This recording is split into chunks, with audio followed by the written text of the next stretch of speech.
Have you ever wondered about the most iconic prop in the Jurassic Park franchise? A simple can of shaving cream that holds a dark secret.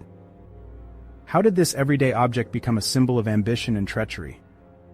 What happened to it after it was lost in the mud?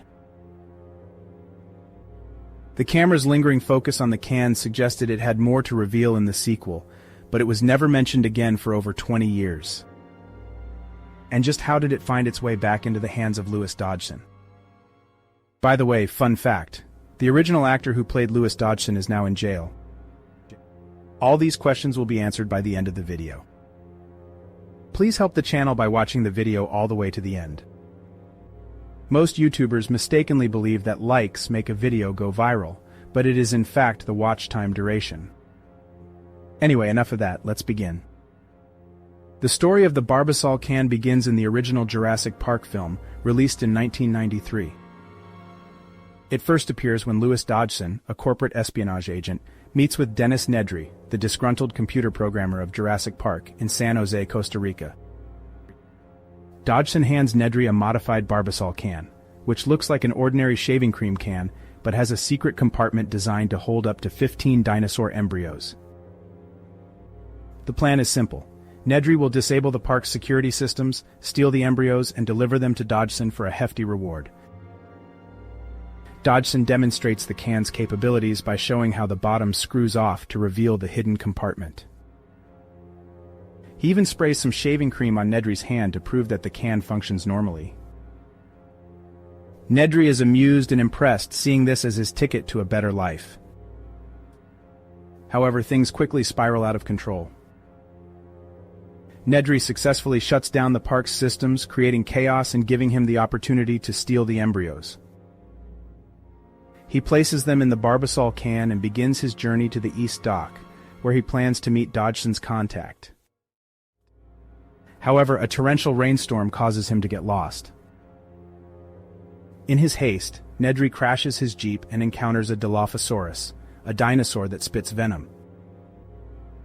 During the struggle, the can slips from his grasp and rolls down a hill, disappearing into the mud as Nedry meets a grisly end. As mentioned earlier, the camera's lingering focus on the can suggested that it might be used in the sequel as a plot device. Perhaps the mud helping preserve the embryos beyond the 36-hour limit. Which begs the question, how did this Barbasol can work exactly? In realistic terms, the Barbasol can would likely function using a highly specialized cryogenic cooling system, compact enough to fit inside the modified can. This system would maintain the necessary sub-zero temperatures to preserve the viability of the dinosaur embryos. The 36-hour limit for the coolant's effectiveness could be due to the limited capacity of the can's internal battery and coolant supply, which would gradually deplete as it maintains the cryogenic conditions. Additionally, the small size of the can would not allow for a larger coolant reservoir, making it a short-term solution meant for quick transport rather than long-term storage. Oh my God. I've never seen anything like it. Doctor, what is it, Doctor? I'm fine. Get the t-shirt. The Barbasol can remained buried and forgotten in the mud for over 2 decades. Its fate is a loose end in the original film, leading to much speculation among fans. The question of what happened to the can is finally addressed in Jurassic World: Camp Cretaceous. In the animated series Jurassic World: Camp Cretaceous, set 22 years after the original events, the can is discovered by Lewis Dodgson while he is on Isla Nublar. Dodgson, now the CEO of Biosyn, finds the can half buried in the sand near the old visitor center. Opening it, he sees the preserved embryos and realizes the potential value they still hold, even though they are no longer viable. The can is subsequently stolen and recovered multiple times, becoming a significant plot point. In Jurassic World Dominion, which takes place 7 years after the recovery of the can, Dodgson has kept it as a trophy in his office at the Biosyn Sanctuary. The can, now a symbol of his ambition and past failures, sits on a shelf alongside other notable items. When the Biosyn lab comes under attack and begins to burn, Dodgson grabs the Barbasol can as he attempts to flee. This moment highlights the can's importance to him, not just as a relic but as a symbol of his ongoing quest for power and control. The Barbasol can represents more than just a clever piece of espionage equipment. It embodies the themes of greed, ambition, and the unintended consequences of scientific tampering.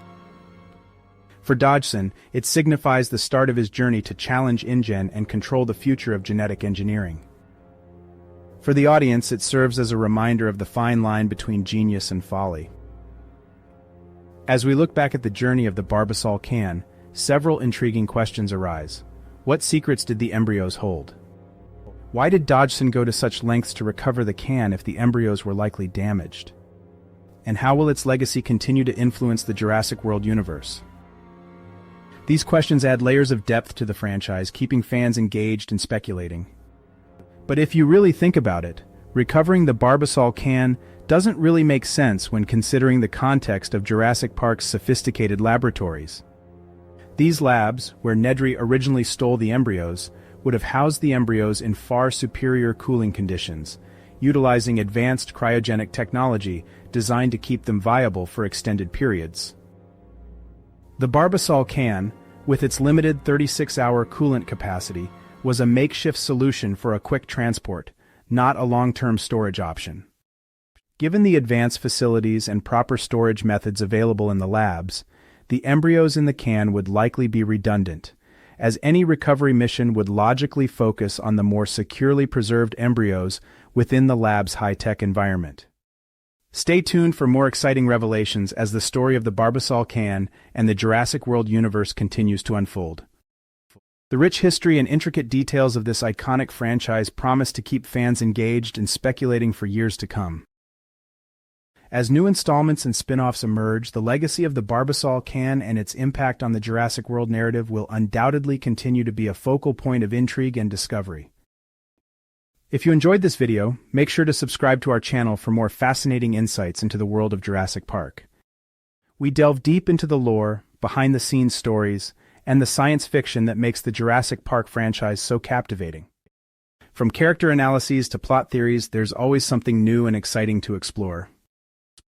Don't forget to check out our exclusive merchandise, including dinosaur mugs and t-shirts, perfect for any Jurassic Park enthusiast. Show your support for the channel and the franchise by sporting your favorite dinosaur-themed gear. Thanks for watching, and I'll see you in the next video.